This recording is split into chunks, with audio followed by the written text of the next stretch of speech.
राधे राधे। आखिर क्यों श्री कृष्ण कोर्ट में गवाह बनकर आए, आइए जानते हैं।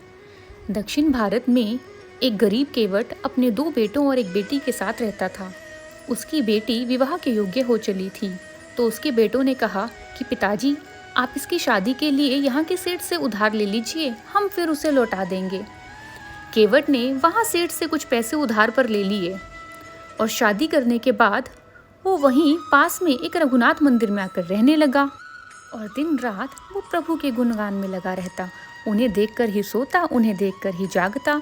यदि उनसे कोई पूछता कि केवट कैसे हो, तो बस एक ही बात कहते, रघुनाथ जी जाने। कुछ दिन बाद केवट के बेटे पैसे कमाकर ले आए और कहने लगे, ये सेठ जी को लौटा दीजिए।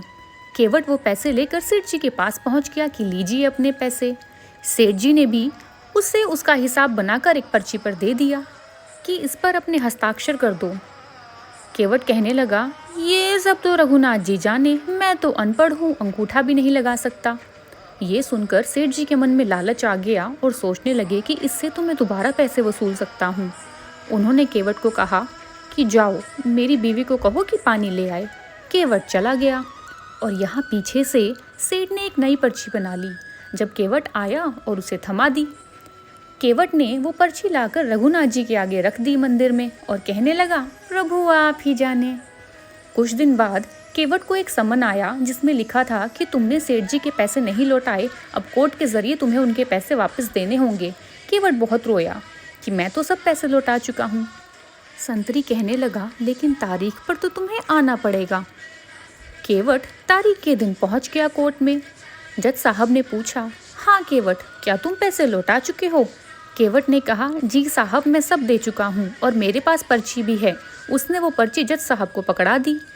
जज साहब ने जब वो पर्ची देखी तो उसमें कुछ नहीं लिखा था, उसमें सिर्फ कुछ लाइनें बनी थी। उन्होंने बोला कि इसमें तो कुछ नहीं लिखा है। केवट बहुत रोया। फिर जज साहब ने पूछा कि क्या तुम्हारे पास कोई गवाह है इस बात का?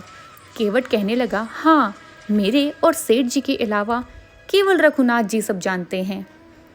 जज साहब को लगा कि रघुनाथ नाम का कोई व्यक्ति है। उन्होंने रघुनाथ जी के नाम पर समन जारी कर दिया। संतरी गांव में आकर रघुनाथ जी का घर ढूंढने लगा, लेकिन उसे कोई रघुनाथ नाम का व्यक्ति नहीं मिला। फिर एक व्यक्ति ने कहा कि यहाँ तो बस एक रघुनाथ जी का मंदिर है। संतरी वहां पहुंच गया और उसने पुजारी को वो समन थमा दिया। समन देखकर पुजारी ने सोचा कि जैसी रघुनाथ जी की इच्छा। जैसे ही उसने समन पढ़ा, वो गुस्से में अंदर आया और केवट को कहने लगा, अरे केवट, तूने तो रघुनाथ जी के नाम समन भिजवा दिया। तारीख के दिन केवट कोर्ट में पहुंच गया और यहाँ पीछे से पुजारी रघुनाथ भगवान से प्रार्थना करने लगा कि प्रभु, आज तो आपको अपने भक्त की लाज रखनी होगी, अन्यथा उसका विश्वास उठ जाएगा। कोर्ट में जज साहब ने केवट से पूछा कि हाँ, गवाह कहाँ है तुम्हारा? केवट ने कहा, वो तो हर जगह है।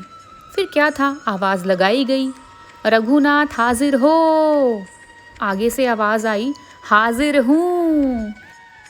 की चाल लटपटी सी वृद्ध का शरीर, रोली चंदन का तिलक चढ़ाए हैं, जज के सामने आज गवाह बनकर स्वयं भगवान आए हैं। वहाँ पर एक वृद्ध आए जिन्हें देखकर सब देखते ही रह गए और आकर उन वृद्ध ने केवट के पक्ष में गवाही दी कि सेठ के बही खाते में इस पन्ने पर वो पर्ची रखी है। अब भगवान से भला क्या छिपा था?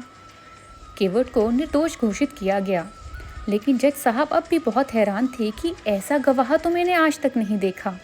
उन्होंने केवट को अपने कमरे में बुलाया और पूछा कि ये गवाह कौन था और कहाँ चला गया।